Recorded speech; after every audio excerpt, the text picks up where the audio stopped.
Hey there, it's Coach Curl here, and welcome to Leadership Lessons. Today, I'm talking about how the values that you have set the core for your achievements. So, the values that you have set the core.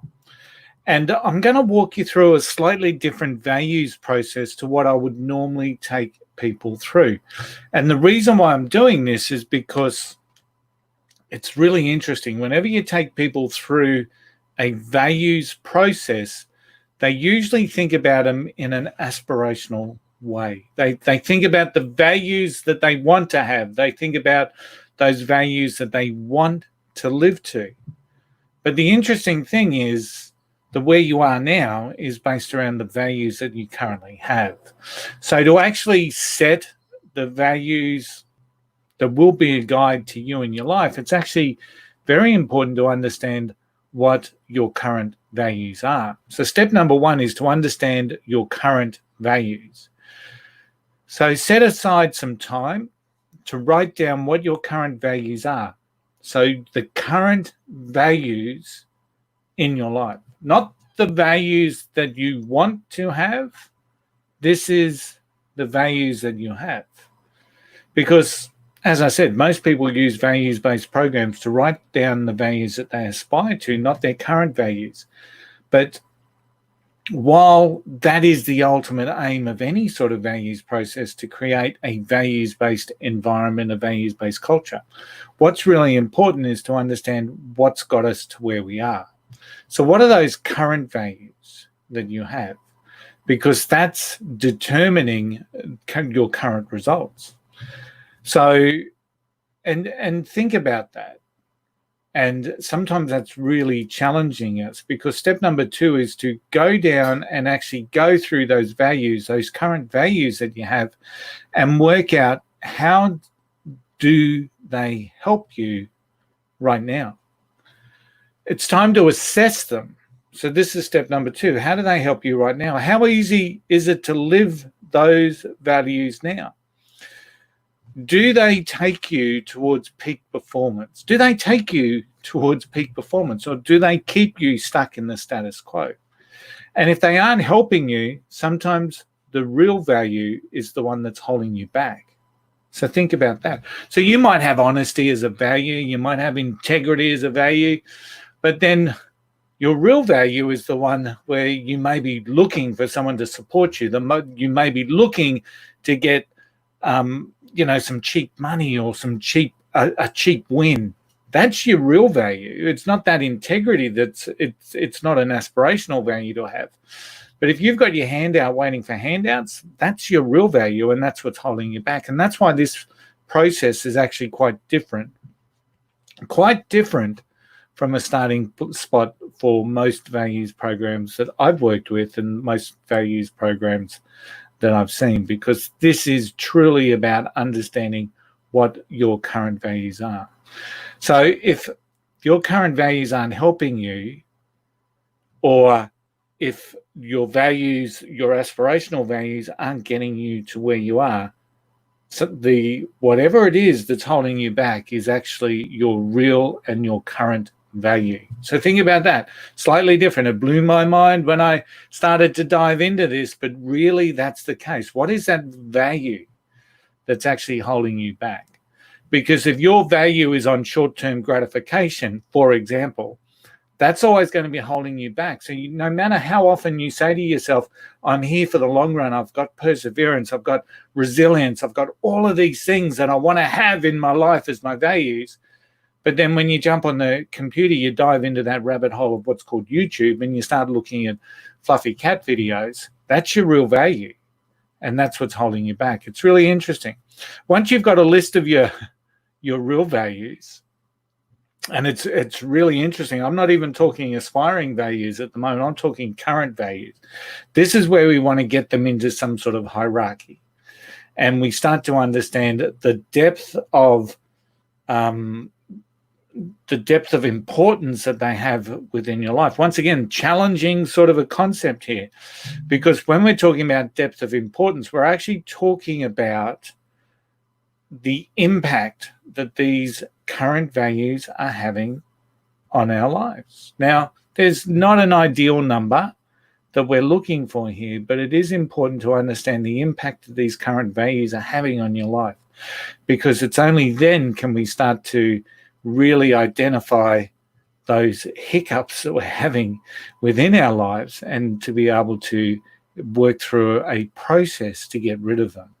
So identify your current values, assess those current values as to whether they're helping you or they're harming you. Are they moving you towards peak performance, or are they moving you away?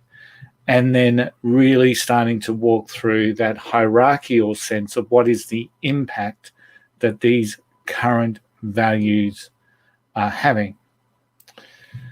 Then step number 4. Now, this is a 2-part series. So next Wednesday, I'm going to catch up with the remainder of this, because it is quite a challenging concept to get rid of, to dive into. So we've got to sort of remove those ones that aren't helping us and look towards those aspirational ones that can help us.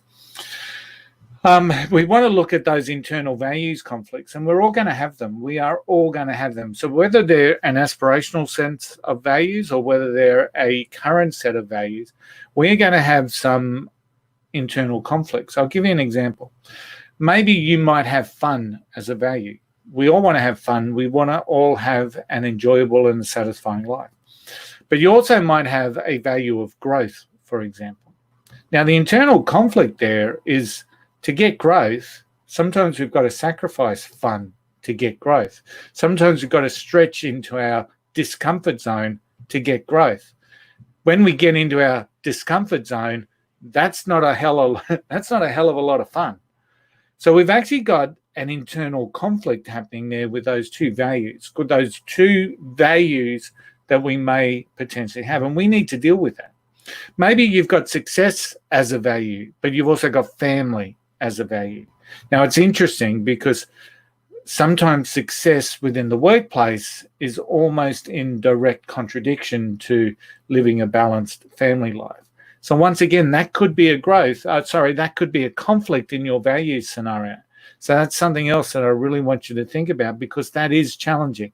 How do we deal with that? And it's important that we reconcile those differences and to get the absolute conviction that we want to have with our core values. Understand the conflict to get that absolute conviction that we need to set our values base to really drive some success. And the last step that I'll talk through today is that once we start to understand our current values, the internal conflicts that we have, and we reconcile those particular conflicts that we may have within our values, so we start to utilize what we have to make some values-based decisions. Now, it's hard to make values-based decisions, and it's even harder to explain them. So that's why it's absolutely imperative that we fully understand this values process so that we can set our core to be absolutely true, that we set our core to be absolutely correct, that it aligns with our purpose and that it aligns with the behaviors. It was interesting. I was having a conversation with Max Story the other day for an upcoming interview on the Today's Leader podcast. And he was talking through some of the challenges of the new life that he started back in 2012. He stopped drinking and he stopped swearing. He stopped, in his words, profanities. And it was really, really interesting because he keeps getting asked, and how hard do you find that today? And he says, I find that really hard. He could go back tomorrow. But the statement that he said is really, really, it's so clinical, but it's so true. He said, that's the me where I don't try. That's the me that takes so little effort. I swear, I drink, I swear and I drink. And that's Mac with very little effort. So when we're talking about our current values, what is it that we want to have? Do we want to have values of very little effort, or do we want to have values that we do want to aspire by and live by, even though that's going to be hard? It's hard. It's hard.